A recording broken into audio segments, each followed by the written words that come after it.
What's good, Brian Tong here, and welcome to the Apple Bits for everything good and bad inside the world of Apple. And we know things are winding down as the holidays come up, but I had to kick things off with the best thing that I saw this week, and that comes to us thanks to the brilliant mind of Joyce Kang of CO Design Labs and her concept renders that imagine the pod case. It turns your Apple Watch into an iPod. Now look at how amazing this thing looks. Would I buy it if it ever existed? Maybe, but this is the type of nostalgia that connects the present with the future, and the iPod, the original one from 2001, was the first step to get us to the iPhone. Now, the iconic scroll wheel is here. That instantly gives me the warm fuzzies with a design that also takes us back to the original iPod Nanos as well. I love everything about this, and this is also what makes the internet great, right? Talented people sharing their passions to the world and contributing to the culture. It's the pod case. Thanks to Joyce Kang, and you know what? That's a good Apple. Yeah! And after drooling over this, I'm already convincing myself that I'd buy this if it ever existed. All right, let's get through to some of the other news that happens and matters right now before the holiday breaks in the US. iOS 12.1.1 is out for developers and the public beta as well, but it matters because it directly addresses issues that I've pointed out in my past videos. FaceTime has been reworked to include the camera flip button and muting a call on the main screen instead of having to go through a couple of clicks deep, which is really inconvenient. I made a big fuss about it, but I'm glad they're fixing it. Live photos are also coming back to FaceTime. I never used it, but it's making its return. With iOS 12.1.1 and watchOS 5.1.1, basic complications like mail, messages, music, the phone will finally be available on the new infographic watch faces, something that just absolutely made no sense before. And the iPhone XR gets haptic touch to expand notifications on the lock screen with a long press. And all these are really important tweaks in my mind. It's still in beta, but you know they'll be coming soon to everyone.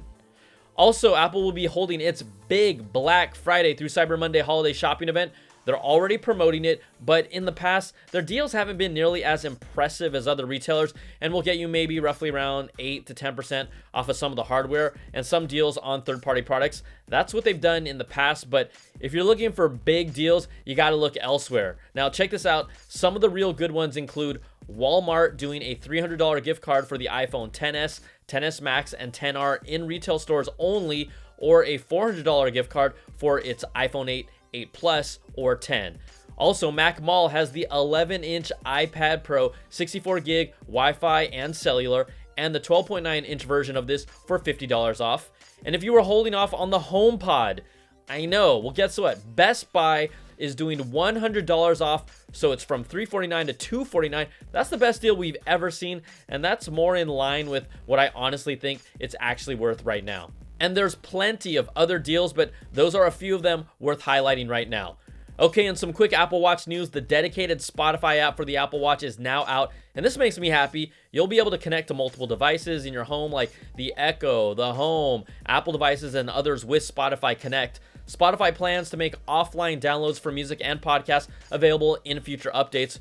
All good across the board. And Nike, they've jumped in with new Apple Watch sport bands and loops in olive, teal, and mauve because that's a fancy name for pale purple that sits between violet and pink. Thanks, Google. Now, you can only get them directly through Nike, and you'll have to be a Nike Plus member, which is just a free sign-up. But some of the colors are already sold out for the 40mm Series 4 Apple Watch.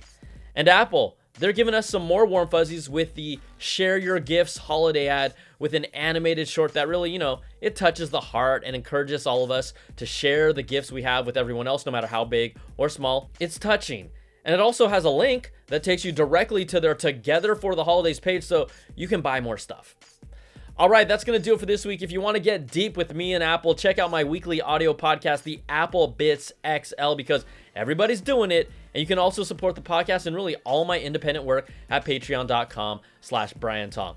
And for those of you in the US celebrating Thanksgiving or Friendsgiving around the world, and even if you're not at all, it's a nice moment to really remind us all to be thankful for the friends and family and loved ones we have, people or pets, and really all the things that make life worth living. And I know I'm getting a little cheesy and corny right now, but it's important and it's always a good time to share. So until the next time, take care, be safe. We'll talk to you soon. See ya.